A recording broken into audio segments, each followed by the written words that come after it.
नमस्कार किसान भाइयों। आज की वीडियो में हम बात करेंगे कि स्प्रे करते समय हमें कौन कौन सी सावधानियां रखनी चाहिए और वो कौन सी गलतियां हैं जो अक्सर किसान भाई करते हैं या किसान भाइयों से हो जाती है, जिससे कि जो स्प्रे का प्रॉपर रिजल्ट हमारी फसल के अंदर मिलना चाहिए वो नहीं मिल पाता है। इस टॉपिक पर हम बात करेंगे पूरी डिटेल से, इसलिए आप इस वीडियो को पूरा ज़रूर देखें। किसान भाइयों, जब भी खेत में हम स्प्रे करते हैं तो खेत में बार बार स्प्रे करने के बाद भी अगर हमने इंसेक्टिसाइड का उपयोग किया है तो कीट, इल्लियाँ, मच्छर हमारी फसल से नहीं हटते हैं, यानी कि इनका कंट्रोल नहीं हो पाता है। और यदि हम खरपतवारनाशी का उपयोग कर रहे हैं तो खरपतवारों का कंट्रोल भी ठीक प्रकार से नहीं हो पाता है। इसी प्रकार अगर हम फंगिसाइड का छिड़काव हमारी फसल में कर रहे हैं तो फंगस का जो अटैक है हमारी फसल के अंदर बरकरार रहता है और उसका कंट्रोल भी नहीं हो पाता है, यानी कि जो रिज़ल्ट हमें मिलना चाहिए वो रिज़ल्ट हमें नहीं मिल पाता है। अब बात आती है कि ऐसे कौन से कारण या गलतियां हैं जिनकी वजह से स्प्रे का परिणाम 100% नहीं मिल पा रहा है और इस रिज़ल्ट को हम किस प्रकार से बढ़ा सकते हैं, इसके बारे में हम चर्चा करेंगे इस वीडियो में। अब बात करते हैं उन मेन कारणों की जिससे कि जो रिज़ल्ट हमारी फसल के अंदर हमें मिलना चाहिए वो नहीं मिल पाता है। जिसमें सबसे पहले बात आती है कि जब किसान भाई फसल के अंदर स्प्रे करते हैं तो कीटनाशक, फंगिसाइड, टॉनिक और खाद, इन सब को एक साथ मिलाकर फसल में स्प्रे कर देते हैं, जिससे कि कई बार जो कॉम्बिनेशन है वो नहीं बन पाता है और जो रिज़ल्ट हमें मिलना चाहिए वो नहीं मिल पाता है और कई बार हमारी फसल के अंदर इसके साइड इफ़ेक्ट भी देखने को मिलते हैं।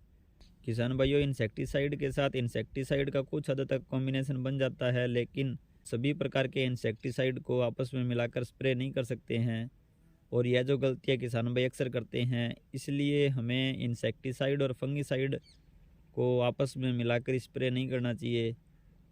नंबर 2 पर जो चुनौती हमारे सामने आती है वो आती है कि जब भी हम दवाई लेने मार्केट में जाते हैं तो हम नकली दवाई खरीदने के शिकार हो जाते हैं, जिससे कि जो रिज़ल्ट है हमें नहीं मिल पाता है। इसलिए दवाई लेते समय इस बात का विशेष ध्यान रखें। इसके बाद नंबर 3 पर बात आती है कि एक ही दवाई का स्प्रे अगर हम बार बार हमारी फसल के अंदर करते हैं तो भी हमें रिज़ल्ट नहीं मिल पाता है। इसलिए हमें एक ही दवाई को 2 बार से अधिक हमारी फसल के अंदर छिड़काव नहीं करना चाहिए। नंबर 4 पर बात आती है, स्प्रे करते समय मिट्टी में नमी की उपयुक्त मात्रा होना बहुत ज़्यादा ज़रूरी होता है। अगर हमारी भूमि के अंदर नमी की मात्रा कम या अधिक होती है तो भी जो स्प्रे हम कर रहे हैं उसका रिजल्ट हमारी फसल के अंदर प्रॉपर नहीं मिल पाता है। इसके अलावा नंबर 5 पर सिस्टेमिक और कॉन्टैक्ट फंगिसाइड को मिलाकर यूज करने से अच्छा और लंबा रिजल्ट हमें मिल पाएगा। इसके अलावा अगर हम हमारी फसल के अंदर किसी एक ही फंगिसाइड का छिड़काव करते हैं तो उसका रिजल्ट हमें लंबे समय तक नहीं मिल पाता है। इसलिए फंगिसाइड का छिड़काव करते समय हमें सिस्टेमिक और कॉन्टैक्ट दोनों प्रकार के फंगिसाइड को मिलाकर हमारी फसल में स्प्रे करना चाहिए। नंबर 6 पर बात आती है कि जब हम स्प्रे कर रहे हों उस समय फसल के अंदर ओस ना हो और मौसम बिल्कुल साफ़ होना चाहिए। नंबर 7 पर बात आती है दवाई की सही मात्रा की। दवाई की सही मात्रा काम में लेना बहुत ज़्यादा ज़रूरी है। किसान भाई अक्सर कीट ज़्यादा होने पर कम पानी में ज़्यादा दवाई डाल देते हैं, जिससे फसल की जो ग्रोथ है वो रुक जाती है, यानी कि फसल को झटका लग जाता है और कभी कभी फसल जल भी जाती है।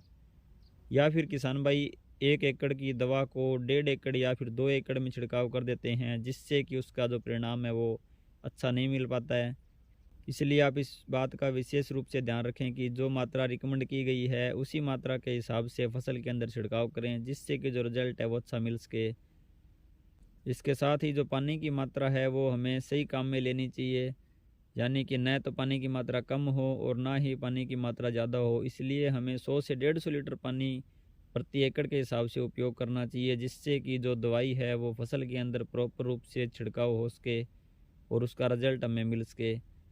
इसके साथ ही स्प्रे करते समय सिलिकॉन चिप को ज़रूर मिलाएं, जिससे बारिश आने पर भी जो दवाई है वो धुलती नहीं है और पौधे के ऊपर चिपकी रहती है, जिससे कि जो दवाई है उसका रिज़ल्ट हमें अच्छे से मिल पाता है। अगर आप स्प्रे करते समय इन सब बातों का ध्यान रखते हैं तो जो रिज़ल्ट हमारी फसल के अंदर नहीं मिल पा रहे थे वो रिज़ल्ट हमें मिलते हैं। यानी कि फंगस का कंट्रोल भी होता है, खरपतवारों का नियंत्रण भी हम प्रभावी रूप से कर सकते हैं। किसान भाइयों, आज की वीडियो में हमने बात की स्प्रे करते समय कौन कौन सी सावधानियां हमें रखनी चाहिए और वो कौन कौन से ऐसे रीज़न हैं जिनकी वजह से जो स्प्रे का रिजल्ट है वो नहीं मिल पाता है।